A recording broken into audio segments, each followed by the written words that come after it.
আপনাদের বেশি সময় নষ্ট করব না। দাও বাড়ি। আহা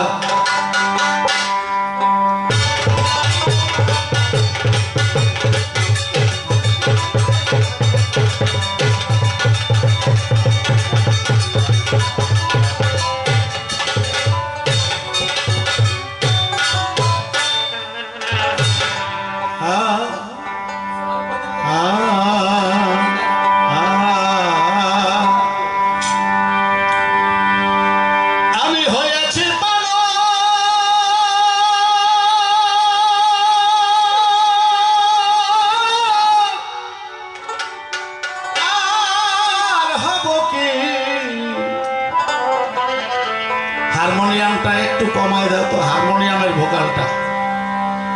পাগল হতে আমার বাকি আছে কি, আমি হয়েছি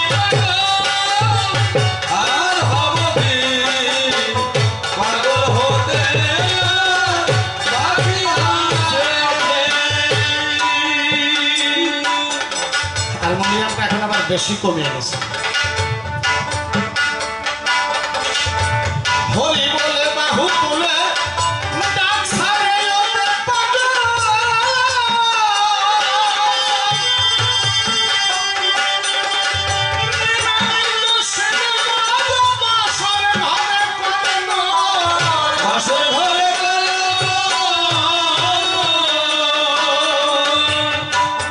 আসলে মতুয়া আর বৈষ্ণবে কোনো ব্যবধান নাই বাবা। পরিপূর্ণ রাধা ভাবে ভাবুক হলে একজন খাঁটি বৈষ্ণব হয়, আর সেই পরিপূর্ণ রাধা ভাব লাভ করলে তিনি একজন খাঁটি মতুয়া পাগল ভক্ত হয় বাবা। রাধা ভাবের ভাবুক যারা পাগল তারা, গোপী যারা পাগল তারা, ভক্ত ভগবানে অভেদ মিলনে থাকে যারা সংসারে পাগল তারা। আমরা ব্রজলীলায় শুধু রাধারানীকে পাগলিনী দেখেছি, আর গৌর লীলায় সেই রাধা ভাব যারা পরিপূর্ণভাবে আস্বাদন করছেন তাদেরকে আমরা পাগল রূপে দেখেছি। তারক গোসাই কি বললেন? হরি বলে বাহু তুলে ডাক ছাড়ে ওই যে পাগল, নিমে নিতে শিবে গদা বাসর ঘরে করে গো। তার মানে গৌর লীলায় ওই যে পাগল মানে অদ্বৈত প্রভু, নিমে নিতে শিবে গদা, নিমে মানে নিমাই মহাপ্রভু নিজে স্বয়ং, নিতে মানে হারাই পণ্ডিতের ছেলে নিত্যানন্দ, গদা মানে গদাধর, শিবে মানে শিবানন্দ, এরা সবাই রাধা ভাবের ভাবুক, তাই এদেরকে পাগল বলেছে। তাই গানে কি গাইলেন? হরি বলে বাহু তুলে ডাক ছাড়ে ওরে পাগল,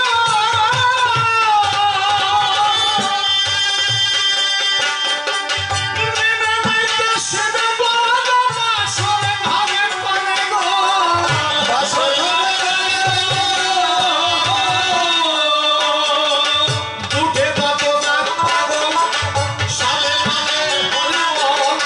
যুদ্ধে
যে করে সে করে পাগলে পাগল করে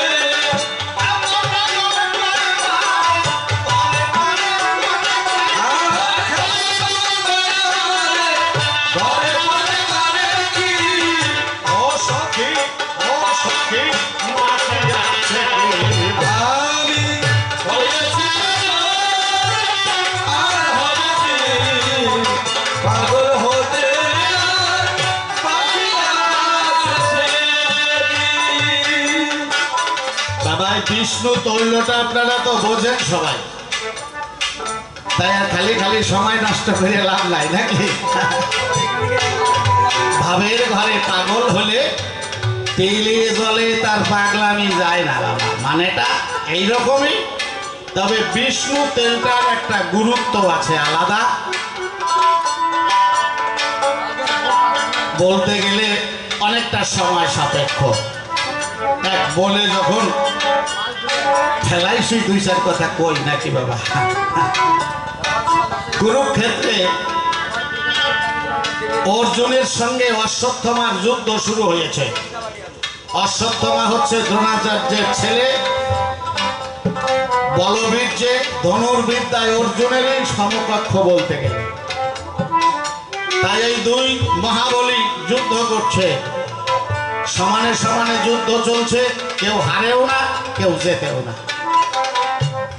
অশ্বত্থামা চিন্তা করছে আমি আর বেশি সময় যুদ্ধ করব না, সংক্ষেপে যুদ্ধের ইতি টেনে দেব। উনি ব্রহ্মাস্ত্র ক্ষেপণ করেছেন। ব্রহ্মাস্ত্র ভীষণ মূরতি ধারণ করে অর্জুনকে গ্রাস করবার জন্য এগিয়ে চলেছে। অর্জুন অগণিত বাণ বর্ষণ করছে এই ব্রহ্মাস্ত্রকে প্রতিরোধ করবার জন্য। অর্জুনের বাণের গতিবিধি কেমন? একধা গ্রহণের শৈব সন্ধানে দশধা সরা, প্রক্ষিপ্তে শতধা শান্তি নিপতন্তে সহস্রধা। মানে তুম থেকে একটা বাণী তুলে নিয়ে আসে, ধনুকে দিয়ে যখন ছিলাই দিয়ে গুণ টানতে যান তখনই 10টা মুখ হয়, ছেড়ে দেওয়ার সাথে সাথে প্রক্ষিপ্তে শতধা শান্তি 100টা বাণ হয়ে আকাশে ওঠে, আর নিপতন্তে সহস্রধা মানে পড়ার সময় 1000টা বাণ পড়ে। তো এইভাবে অগণিত বাণ বর্ষণ করছে ব্রহ্মাস্ত্রকে প্রতিরোধ করবার জন্য, কিন্তু কাজের কাজ কিছুই হচ্ছে না। অর্জুন ভয় পেয়ে গেছে। কৃষ্ণকে বলছে সখা উপায়? ভগবান বলছে উপায় আছে। অর্জুন বলছে আছে? হ্যাঁ আছে। কি সেই উপায়?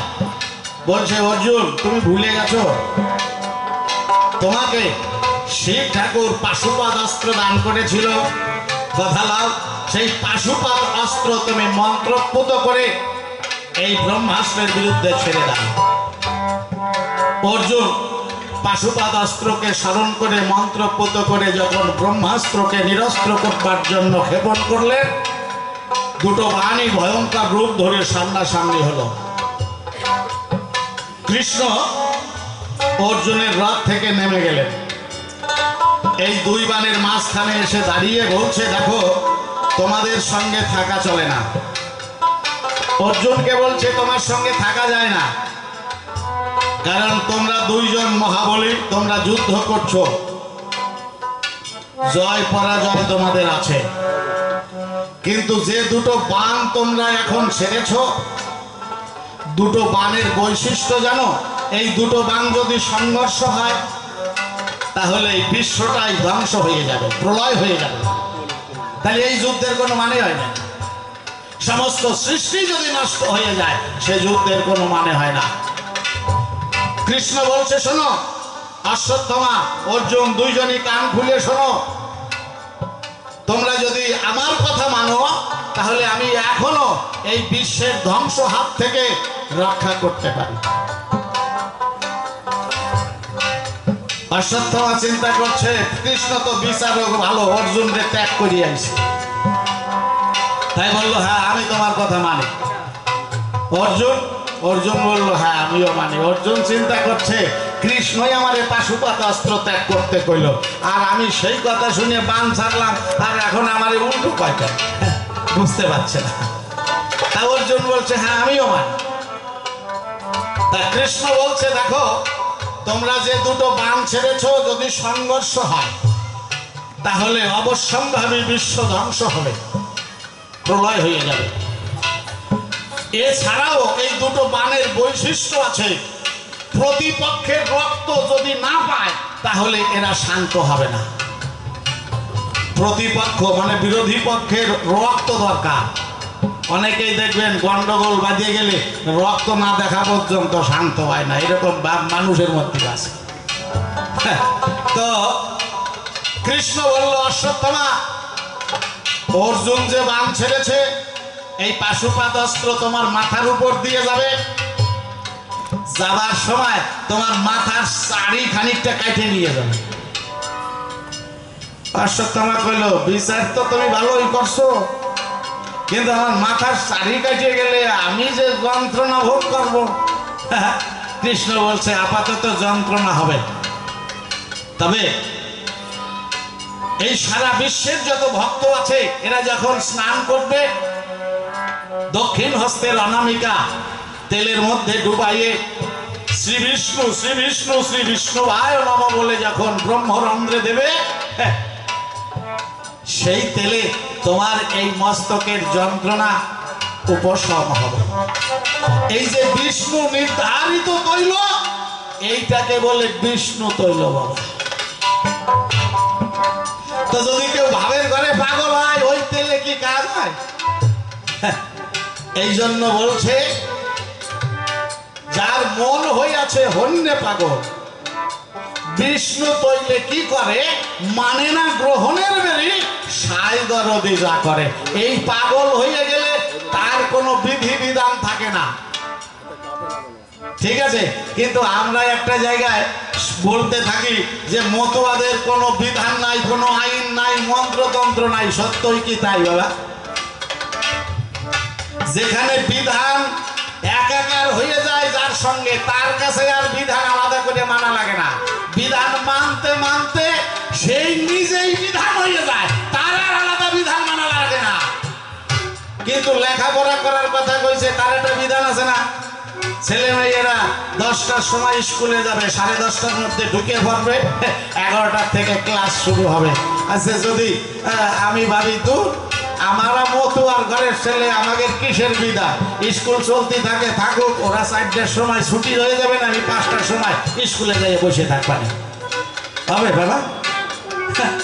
তাহলে একটা বিধান। এই যে নারী নিয়ে ব্রহ্মচর্য রক্ষা করতে হবে এইটা একটা বিধান। ওটা তো খালি কথা বলা রয়েছে, ওর পেছনে ওইটাকে ঠিক করতে গেলে কতগুলো না বলা কথা সেইগুলোও কর্মের মধ্যে দিয়ে ঠিক করে নিয়ে যেতে হবে বাবা। তো যেদিন গিয়ে সমস্ত বিধান মানতে মানতে বিধানের সাথে একাকার হয়ে যাবে তখন আর বিধান মানা লাগবে না। যেদিন ভগবান হরির সঙ্গে অভেদ মিলন হয়ে যাবে সেদিন বিধান লাগবে না বাবা। পাগল হয়ে যাওয়ার পরে তার আগে পর্যন্ত বিধান আছে বাবা। কেষ্ট খাবা লক্ষ্মী পুজোর দিন তার মা কইছে বাবা তুই কোথাও যাবি নাকি? কেষ্ট খাবা কয় হ্যাঁ মা আমি একটু বাইরে যাচ্ছি। তাই এক কাজ করিস, আজকে তো লক্ষ্মী পুজো পূর্ণিমার দিন, বাড়ি আসার সময় একটা লক্ষ্মী প্রতিমা নিয়ে আসিস, ঠাকুর নিয়ে আসিস। কেষ্ট খাবা বের হয়ে গেছে 1.5 মাস, বাড়ি আসার কথা মনে নাই। পাগল মানুষ তো 1.5 মাস পরে যখন বাড়ি আসবে রাস্তায় হঠাৎ করে মনে পড়ছে মা তো লক্ষ্মী পূজা করব, আমার লক্ষ্মী ঠাকুর নিয়ে যাইবার কইছিল।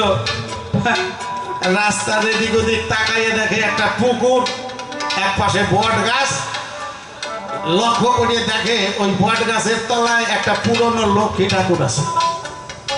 মানে যারা লক্ষ্মী পুজো করে আবার নতুন লক্ষ্মী ঘরে আনলে তো পুরনোটা অনেকে জলে দেয় বা কোনো জায়গায় রাখে, ওই রকম একটা লক্ষ্মী প্রতিমা রং ফং উঠিয়ে গেছে, পরিয়ে রয়েছে। আবার একটা হাত ভাঙা আছে, ওইটা নিয়ে আইছে। আসিয়া মাকে বলছে, না মা তুমি তো ঠাকুর আনতে করছিলে, এই যে ঠাকুর নিয়ে আইছি। ওর মা কয়, তোর সাথে আর পারা গেল না, তুই সত্যি সত্যি পাগল হয়েছিস। 1.5 মাস আগে লক্ষ্মী পুজো হয়ে গেছে, আর লক্ষ্মী পুজো হয় পূর্ণিমা, আকাশে পূর্ণ চন্দ্র থাকে, আর আজকে অমাবস্যার দিন 1.5 মাস পরে তুই এই ভাঙ্গা প্রতিমা নিয়ে আইছিস। কেষ্ট বাবা বলছে, ও আহা, তুমি নিজের হাতে নৈবেদ্য সাজাইয়ে মাকে মা বলে বলো, মা তুমি এই নৈবেদ্য গ্রহণ করো। মা কি বলবো, তোমার ঠাই যারা পূর্ণিমার তিথিতে পূজা করেছিল, কারো লক্ষ্মী কারো নৈবেদ্য গ্রহণ করে নাই। অন্তরে দেখো ভেবে, তোমার কথাই তোমার ঠাকুর তোমার সামনে নৈবেদ্য গ্রহণ করবে। ঠাকুর যখন গ্রহণ করবে, তখন তুমি বাইরে এসে দেখো আকাশে পূর্ণ চন্দ্রের উদয় হবে, আজ পূর্ণিমা হবে। কেষ্ট বাবার মা পূজার আয়োজন করতে করতে রাত্রি হয়ে গেছে। চোখের জলে নৈবেদ্য সাজাইয়ে সাষ্টাঙ্গে লক্ষ্মী ঠাকুরের সামনে প্রণাম করে বলছে, মা জগৎ জননী, আমি হতভাগিনী, আমি সাধ্য মতো আয়োজন করেছি, মা কথা লাও, কৃপা করে আমার এই নৈবেদ্য গ্রহণ করো, আমাকে ধন্য করে দাও। বসে শুনুন জ্ঞানী দল নিবেদনের সাথে সাথে মৃন্ময়ী মূর্তি তখন চিন্ময়ী রূপ ধারণ করলো। কেষ্ট খাতার মায়ের সামনে লক্ষ্মী ঠাকুর নিজে নৈবেদ্য নিয়ে মুখে দিচ্ছে। কেষ্ট বলছে, মা এসো, বাইরে এসে চেয়ে দেখো আকাশে পূর্ণ চন্দ্রের উদয়।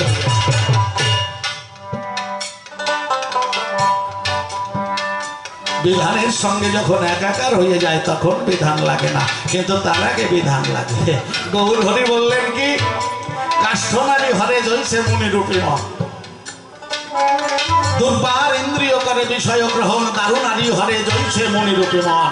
তাহলে একটা কাঠের নারীতেও মুনির মন পর্যন্ত নষ্ট করে দিতে পারে সেই মানুষটা। তাই বলে কি নারীকে খারাপ বলেছে? না, জীবন গঠন করার সময় নারী থেকে দূরে থাকতে পারলে ভালো হয়, উনি এটা শাসনে রেখেছেন। যখন একটা মানুষ পাকা হয়ে যাবে তার জন্য বিধান লাগবে না। সেই মহাপ্রভুই নিত্যানন্দকে ভেঙে ভেঙে জাহ্নবা বসুদা দুটো বিবাহ দিয়ে সংসারে পাঠিয়েছিলেন, বলেছিলেন যাও তুমি পাকা হয়ে গেছো, আর ভয় নাই, যদিও সংসার করবে তোমার ছেলে মেয়ে হবে, তথাপিও আমার বাক্যে তুমি পূর্ণ কুম্ভ রমে। বাবা পাগলার একটা গানে আছে, কইতে শেখো সত্য কথা, এতে যদি হয় তোর মরণ, অমর ভুলে রইবে গাথা। সত্যের জয় চিরকাল, ঝড় তুফানে ভাঙে না হাত, জুবানি খেয়ে বাঁচে তারা, তাদের জীবন যায় না বৃথা। কইতে শেখো সত্য কথা, এতে যদি হয় তোর মরণ, অমর ভুলে রইবে গাথা। শেষ কলিতে লিখলেন কি জানেন? সত্য মিথ্যা তারই সৃজন, বোঝো যদি বোঝার মতন। ডঙ্কা মেরে চলে যাবে, ভাবা কয় ভয় কিসের হেথা, কইতে শেখো সত্য কথা। আগে সত্য কথা বলতে বলতে অভ্যাস করতে হবে, তারপরে একদিন উপলব্ধি হবে মিথ্যাটাও সত্যের সমান কাজ করবে, সেই দিন সত্য মিথ্যা সমান হয়ে যাবে। কি বাবা, আগে থেকেই যদি সবটাই আমি বরণ করে নেই তাহলে কাজ হবে না। বলে সাইজি লেবিন রাইজি বলে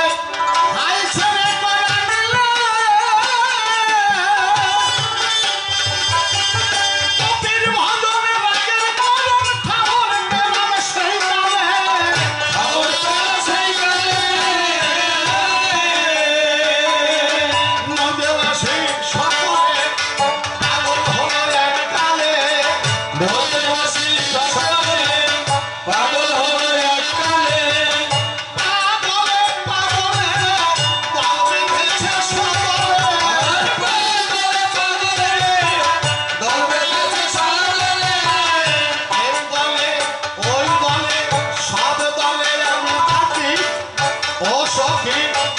সখী বাকি আছে কি আমি হয়েছি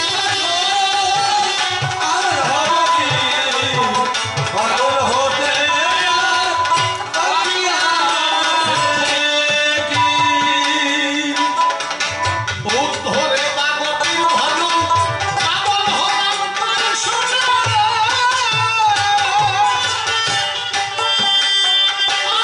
বিহারি পাগল সরাসরি ধরে রাসরাসি সমরা সামনে শুনে পাগল কপির প্রেমে সমর সঙ্গে সঙ্গে পাগল প্রেমে আমি সেই পাগলের বিহনে ঘরে বইতে পারি নে সেই পাগলের বিধানে ঘরে রইতে পারি রে মরিতে বাঁচি নে কি কবিতা বুঝি নে আর মরিতে বাঁচি রে কি করিতে বুঝি রে আজকে বর্তমানে রাজ্য ধনে কার্যবি কার্য তুল মানে রাজ্য ধনে কার্য কি অসখী বাকি আছে কি আমি হয়েছি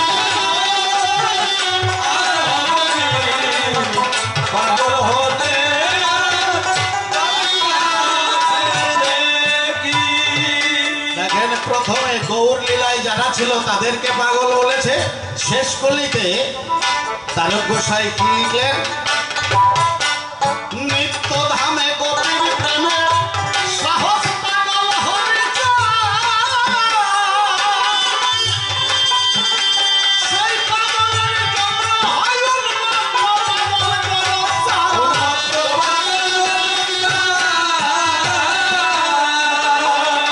কান্দে মহানন্দ সা কইলে আমার পাগল সা তারে মহানন্দ চাঁদ কইলে আমার পাগল চাঁদ পাগলে চারে খাতা সা তারক সান্দর বোঝে কি পাগল চাঁদ খেলা তার পাগল দেখি পাগলে চারে খাতা সা তারক সান্দর বোঝে কি জানে কি ও সখী বাকি আছে কি আমি হয়েছি আর হবে কি পাগল হতে বাকি আছে কি রাসনা আছে তার মধ্যে নাম